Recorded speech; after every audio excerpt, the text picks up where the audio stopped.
Salam əziz izləyicilər, 29 sentyabr 2025-ci il Bərdə rayonunun Divanlı kəndi şəhidimiz Elməddin Hüseynzadə Fərmanoğlu'nun anım günüdür.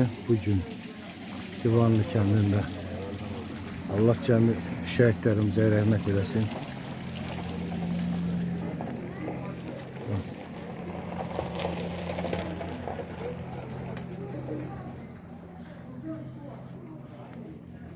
Bərdə rayonundan olan şəhidlərimizin fotolarıdır. Allah bütün şəhidlərimizə rəhmət eləsin. Məkanları cənnət olsun.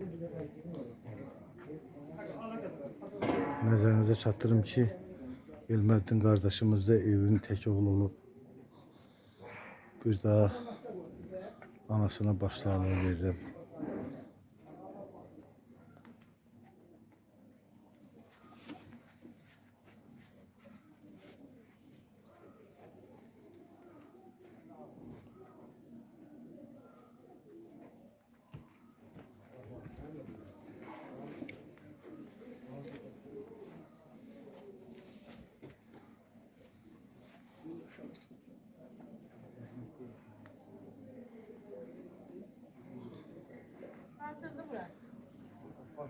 Allah her birine rəhmət eləsin şəhidlərimizin. Məkanları cənnət olsun.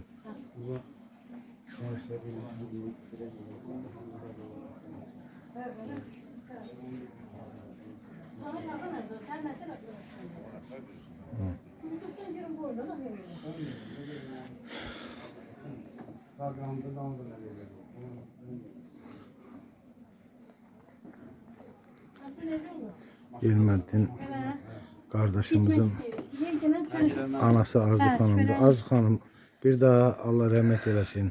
Başınız sağ olsun. Yani şəhidlər tək sizin şəhidiniz deyil. Hər birimizin şəhididir.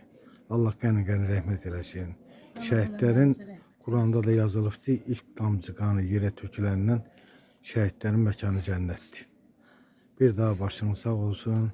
Allah size səbir versin. Sağ ol. Sağ ol.